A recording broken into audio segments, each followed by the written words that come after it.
শুভ সকাল বন্ধুরা, কেমন আছো সবাই? আশা করছি সবাই ভালো আছো, আর আমিও খুব ভালো আছি। তো চলে আসছি নতুন একটা ব্লগ নিয়ে। তো তোমরা ব্লগটা প্রথম থেকে লাস্ট পর্যন্ত দেখো কিন্তু, হ্যাঁ। আর দেখো গাছে কত লঙ্কা হয়েছে, আখের চারা, আখ গাছগুলো দেখো কত সুন্দর লাগছে। আর আমি কিন্তু জমির দিকে উঠেই চলে আসছি, মানে সকালবেলা ঘুম থেকে উঠেই জমিতে চলে আসছি।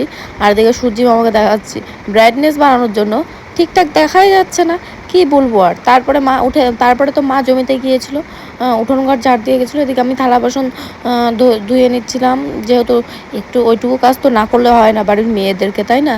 তো প্রত্যেকটা মেয়েদেরকে বলবো, মাকে একটু সাহায্য করার চেষ্টা করো, এখনও সময় আছে, নাহলে বিয়ের পরে আফসোস করবা যে নিজের মাকে বাবাকে রান্না করে খাওয়াইনি, কাজ করে খাওয়াইনি, সুখ করে গেছি, আর শ্বশুরবাড়ি এসে সব কাজ করতে হয়। ওই জন্য যতটা পারো মাকে হেল্প করার চেষ্টা করো। এইদিকে দেখো মা বাবা জমি থেকে চলে এসছে, আর এইদিকে ফ্যানের হাওয়া খাচ্ছে। আর এইদিকে আমি রান্না চাপিয়ে দিয়েছি। রান্নার তেমন কোনো কিছুই ছিল না, হালকা পাতলা, মানে দুটো ডিম ছিল ঘরে, সেই দুটো ডিম রান্না করেছিলাম। আর দুটো পটল ছিল, দুটোই ছিল।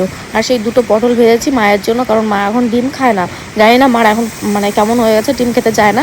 তো সেই কারণে মায়ের জন্য পটল ভেজেছি। আর হচ্ছে তোমার কুমড়ো পাতা বাটা করেছি রসুন দিয়ে আর কালো জিরা দিয়ে। তো কুমড়ো পাতা কে কে বাটা খেতে ভালোবাসো অবশ্যই কমেন্টে জানাও। আমরা তো লাউ কুমড়ো ডাঁটা সবটাই খাই। আর এদিকে দেখো আমার রান্না হয়ে গেছে।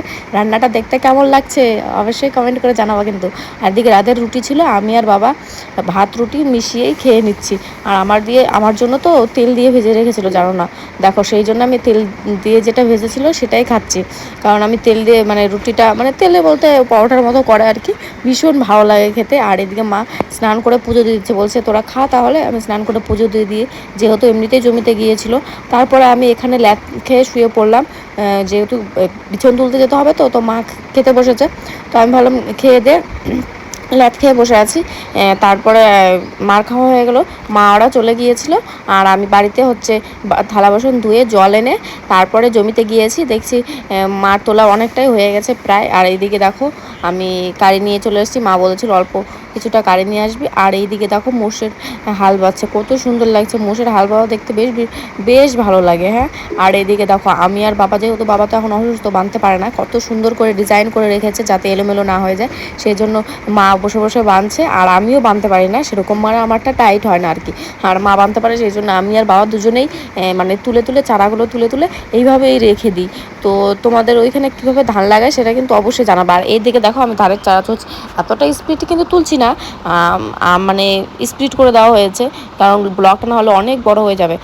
আর হচ্ছে এইভাবে মানে কি বলে ব্যাকা করে তোলার কারণ হচ্ছে মা ওইভাবে তোলে, আর ওইভাবে দেখে দেখে আমি ওইভাবে তোলা শিখে গেছি।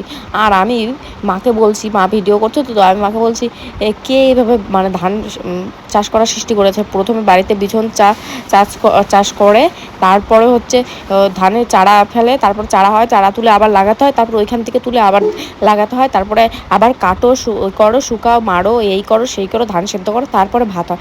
এত ঝামেলা করার কি ছিল? তাই আমি রেগে গিয়ে বলছি, কে যে করেছে তাকে যদি পেতাম সামনে, একেবারে ঘেঁটিটা মুচড়ে দিতাম। অসভ্য লোক, কেন শর্টকাটে করতে পারো নি ধান লাগানোটা? তো আর এদিকে হয়ে গেছে, আর প্রচণ্ড রোদ, তখন থাকতে পারছিলাম না। তারপরে আমি আর মা, বাবা তো অনেকক্ষণ আগেই চলে গেছে, যেহেতু রোদ, মা বলেছে তুমি বাড়ি চলে যাও, তো বাবা চলে গেছে। তারপরে আমি আর মা করে কিছুটা করে তারপরে চলে আসছি। আর দেখো আগুনও কত সুন্দর হচ্ছে, আর প্রচুর রোদ উঠেছে। তো আমরা এখন বাড়ি যাই। তোমরা লাইক কমেন্ট শেয়ার সাবস্ক্রাইব করে দাও, আর নতুন আইডিতে তো অবশ্যই করে দাও। টাটা।